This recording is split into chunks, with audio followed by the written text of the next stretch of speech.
Daily. Taste the Daily. తిరుపతిలో no helmet no petrol నిబంధన కఠినంగా అమలు చేస్తామని జిల్లా కలెక్టర్ తెలిపారు. హెల్మెట్ వినియోగంపై అవగాహన కల్పిస్తూ 700 మోటార్ సైకిళ్లతో పోలీసులు భారీ ర్యాలీ చేపట్టారు. ర్యాలీని జిల్లా కలెక్టర్ వెంకటేశ్వర్, ఎస్పీ సుబ్బనాయుడు జెండా ఊపి ప్రారంభించారు. రోడ్డు ప్రమాదాలతో ప్రాణ నష్టం నివారించడంలో హెల్మెట్ కీలక పాత్ర పోషిస్తుందని అధికారులు తెలిపారు. ప్రతి ద్విచక్ర వాహనదారుడు హెల్మెట్ ధరించడం అలవాటు చేసుకోవాలని సూచించారు.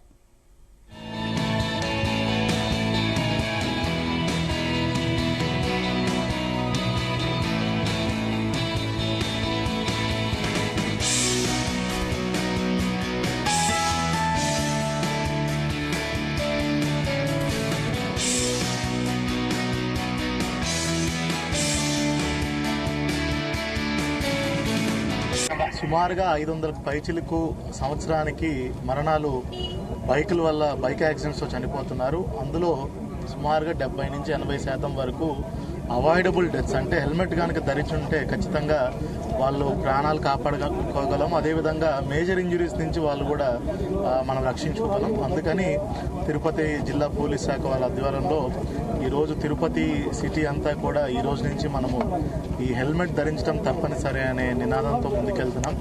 హెల్మెట్ ధరించకపోతే వాళ్ళకి పెట్రోల్ ఇవన్నీ కూడా పెట్రోల్ బంక్స్లో కూడా నివారించే విధంగా వాళ్ళకి ఇవ్వకుండా విధంగా కూడా, ఎందుకంటే ఎప్పుడన్నా కూడా ప్రజల్లో మోటివేట్ అయ్యి వాళ్ళు స్వచ్ఛందంగా వాళ్ళు చేసుకోవాలి. రెండోది రెగ్యులేషన్ పరంగా కూడా ప్రజల్లో ఎక్కువ మంది ఇది చేయాలంటే రెగ్యులేషన్ కూడా మనం చూసుకోవాలి. కాబట్టి ఈ పెట్రోల్ బంక్లో నో హెల్మెట్ నో పెట్రోల్ అనే నినాదం కూడా తీసుకొస్తున్నాము. తిరుపతి జిల్లాలో హెల్మెట్ లేనిదే పెట్రోల్ వేయము అనే ఒక స్లోగన్ తీసుకొని నో హెల్మెట్ నో పెట్రోల్ అనే స్లోగన్ తీసుకోవడం జరిగింది.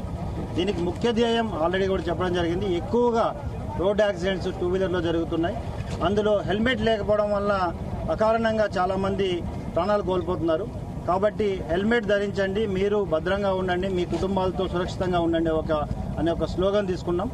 ఈ కార్యక్రమాన్ని అందరూ సీరియస్గా తీసుకొని అందరూ హెల్మెట్స్ ధరించి మీరు భద్రంగా ఉండాలని కోరుకుంటున్నాం. కేవలం మాకు ఫైన్స్ ప్రధాన ధ్యేయం కాదు, మీ యొక్క భద్రతే మాకు ప్రధాన ధ్యేయం. ముఖ్యంగా 2 వీలర్లో వెళ్తున్నప్పుడు చిన్న అకారణంగా చిన్న యాక్సిడెంట్స్ అవుతుంటాయి. కింద పడినప్పుడు ఇమ్మీడియట్ గా మేజర్గా 90% హెడ్ ఇంజరీతో చనిపోతున్నారు. కాబట్టి అవి తగ్గించడానికే ముఖ్యంగా ఈ హార్ష్ డెసిషన్ తీసుకోవడం జరిగింది. కాబట్టి అందరూ సహకరించి అందరూ హెల్మెట్స్ ధరించాలని కోరుకుంటున్నా.